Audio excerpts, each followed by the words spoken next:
What's up, everybody? Kyle R. TruAx here. When does imitation not flatter? That is our next topic on golf. TruAxioms. Bring that shit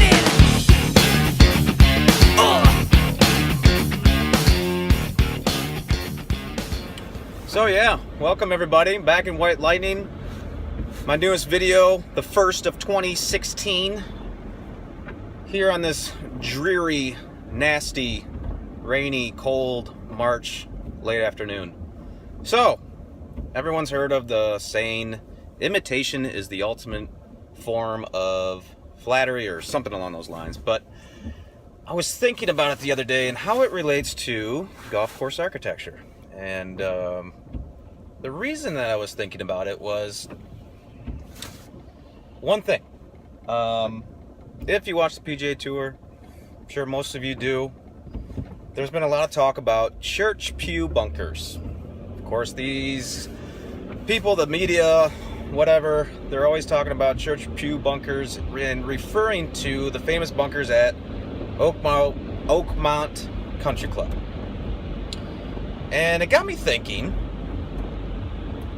the latest PGA Tour stop at Innisbrook Copperhead course, the Larry Packard design, they recently installed some bunkers due to some of the renovations that they did in the past year. On the 18th hole, new bunkers placed on the right side, and they're referring them to church pew bunkers.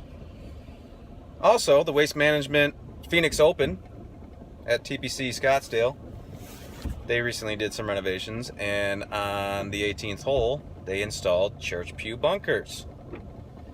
And so, hearing these people, the media, talk about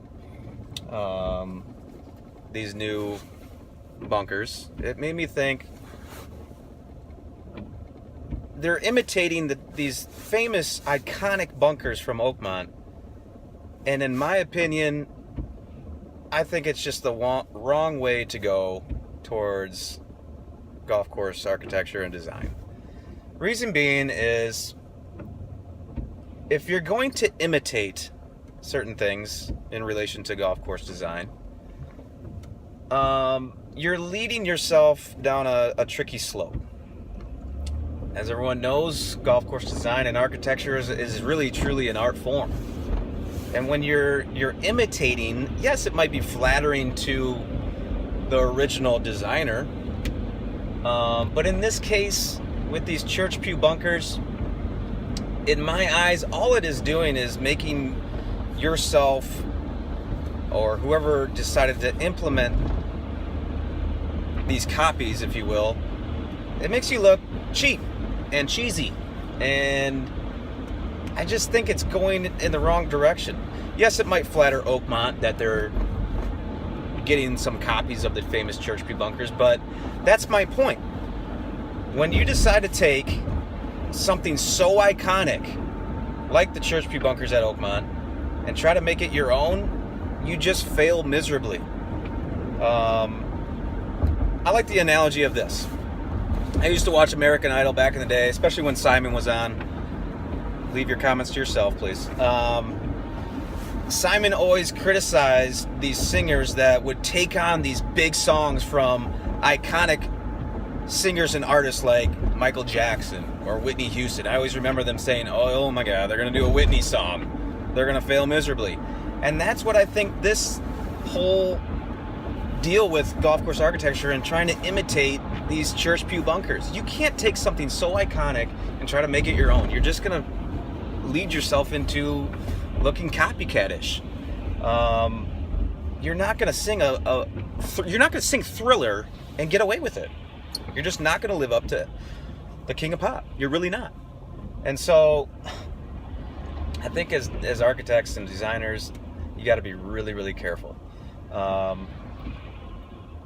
People might argue, well, what about C.B. McDonald and Rayner and doing all these template holes?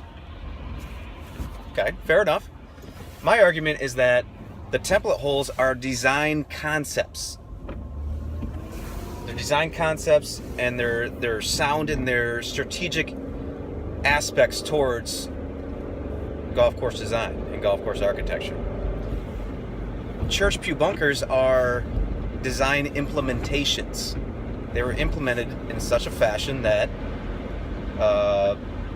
Founds thought that would, in his eyes, be what he felt was a terrific bunker, and rightfully so.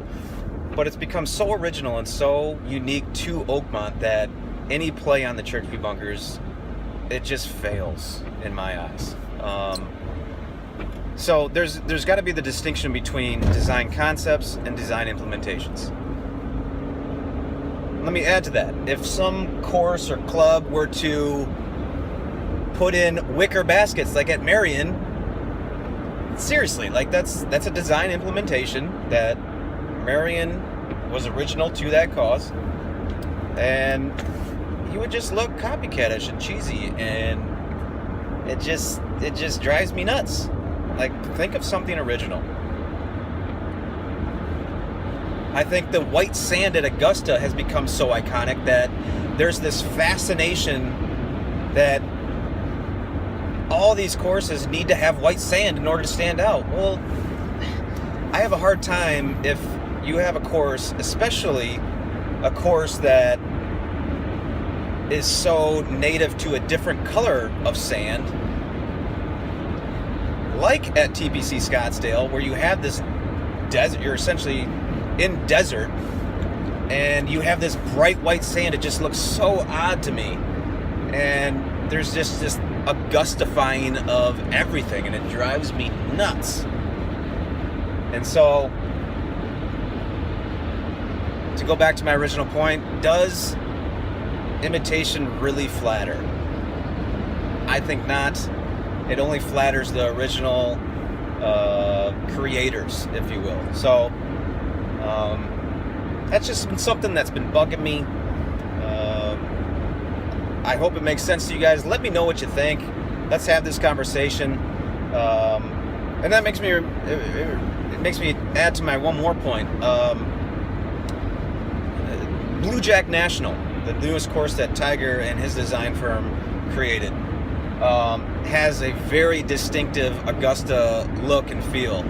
And so if people are going to argue that point, there's certain design aesthetics that designers and architects can get away with. That was land that had these tall pines that look and feel just like Augusta.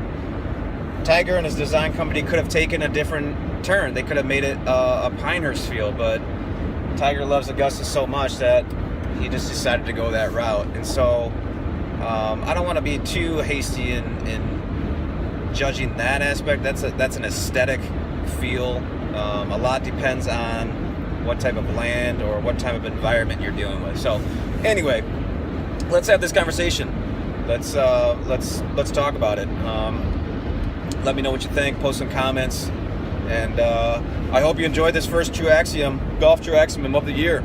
I'm hoping to bring more content this year, and let's continue to have some good talk. So enjoy, subscribe, follow me on Twitter, and all that good stuff. So we will see you next time.